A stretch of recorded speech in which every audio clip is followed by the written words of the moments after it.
C'est révoltant, choquant. L'Afrique est malade. Regardez ça. Regardez bien l'argent là. Ouais, c'est au Gabon. Avec l'ancien président Ali Bongo, son entourage, comment il suissait le peuple gabonais. Et c'est comme ça presque partout en Afrique. La honte, le peuple est en train de mourir dans le désert pour atteindre l'Europe. Un petit clan est là à s'enrichir dans le vide. On va faire le développement tout de suite, mais suivons juste ça. Les dernières 24 heures à Libreville auront été très mouvementées. Après l'annonce à l'aube de la prise du pouvoir par l'armée gabonaise, s'en est suivi l'arrestation de plusieurs collaborateurs du président déchu, Ali Bongo Ondimba, et de son épouse, Sylvia Bongo Ondimba. Ces derniers sont accusés de malversation financière, blanchiment d'argent, falsification de la signature du président de la République, vente de stupéfiants, spoliation du patrimoine de l'État, entre autres. Dans l'un des bureaux stratégiques du chargé de mission de la première dame Kim Woo, des cantines d'argent, difficiles à justifier pour le détenteur. Et cette pièce avait été mise à disposition de la cellule financière et ils ont les clés du coffre, ils entrent, ils font ce qu'ils ont à faire. Donc, vous n'êtes pas au courant du montant qu'ils manipulent? Le montant exact, je ne connais pas. Mais vous savez quand même à quoi servait cet argent? À quoi servait cet argent, oui. Normalement, c'est le bureau attaché directement à la personne de la première dame. Comment justifiez-vous autant d'argent après? Comment voulez-vous que je justifie, puisque je ne suis pas au courant qu'il en restait même? Le domicile, c'est chez vous, même si vous êtes locataire? Oui, oui. Mais donc vous connaissez tout ce qui se trouve dans la maison en principe? Je sais qu'il y a un coffre, je sais qu'il y a ce champ, je sais que c'était de l'argent, bien sûr. Yann Goulou, directeur de cabinet de Nourdine Bongo Valentin, figure lui aussi au nombre des arrestations du jour, avec en sa possession plus de 4 milliards de francs CFA, plusieurs biens matériels, immobiliers et des parkings à couper le souffle. Oui, c'était retrouvé chez moi, oui. Quelle est l'origine de cet argent? C'est des fonds de campagne. Des fonds de campagne? Oui. Et combien? Je ne sais pas.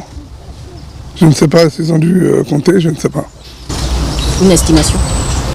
Je saurais vous dire. C'est les valises, comme ça je ne sais pas combien de valises contient, donc je ne peux pas vous dire. Je ne sais pas. Ça a été retrouvé dans quelle pièce? Dans le champ, c'était dans le salon. Dans la pièce, au milieu. Est-ce que vous êtes banque pour justifier? Vous êtes une banque pour justifier ou pas? Non, non. Enfin, je ne vais pas rentrer là. Si je comptais. C'est pas. Non. Bon, faut dire que je ferai même l'origine du compte. Le Comité pour la transition et la restauration des institutions dit vouloir redonner au Gabon ses lettres de noblesse, restaurer la cohésion sociale et ramener l'espoir dans le pays tout en le construisant. Est-ce que tu réalises ça? Vous avez suivi, mes frères et sœurs africains. C'est choquant ça là. Des petits groupes qui s'enrichissent. Et c'est comme ça. Vous verrez, je vous ai dit, vous verrez bientôt les caisses noires qui sont actuellement en Guinée parce qu'on est en train de travailler sur ce dossier. Vous serez surpris. Un petit clan, c'est pourquoi ils ne veulent pas quitter.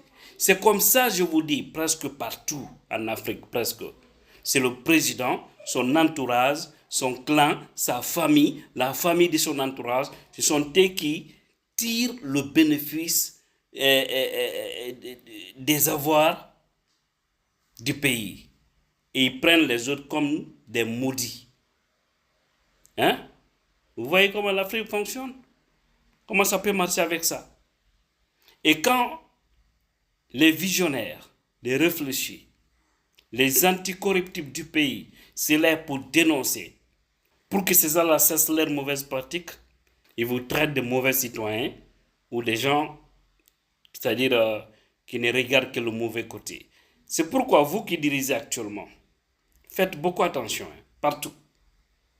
Vous avez vu comment Ali Bongo, vous voyez comment maintenant son entourage est en train. C'est pourquoi j'ai dit ici quelque chose. Les gens qui vous envoient en mission, les gens qui sont autour de vous là, les militaires, gendarmes, policiers qui vous entourent là, qui connaissent vos pas, qui connaissent ce que vous faites, qui ne dénoncent pas, au moment où vous êtes aux affaires, le jour où ils vont vous affaiblir, ce sont ces gens-là qui vont aller attaquer tous vos points stratégiques, partout où se trouve votre argent. Parce qu'ils disent, ils sont informés. C'est eux qui gardent. C'est eux qui gardent. Vous voyez au Gabon. Et c'est comme ça, partout presque. Et le plus souvent, ce sont vos plus proches là. Ce sont eux qui sont vos vrais ennemis. Si vous pensez que c'est des gens qui sont loin de vous, détrompez-vous. Vous voyez ça? Quelqu'un qui ne pouvait rien. Ils ont masqué sa maladie. Vous l'avez vu au palais, à l'Élysée.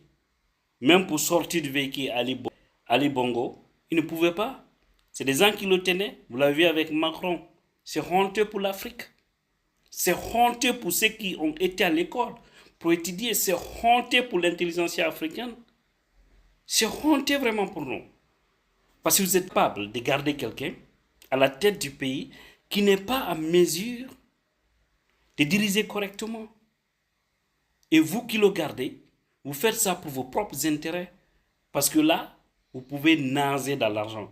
Mais Allah, le Tout-Puissant, Dieu, n'aime pas la trahison. Toute personne ou tout groupe de personnes qui acceptent de trahir le peuple, tôt ou tard, il sera humilié. Vous voyez ce qui arrive à ces cadres-là.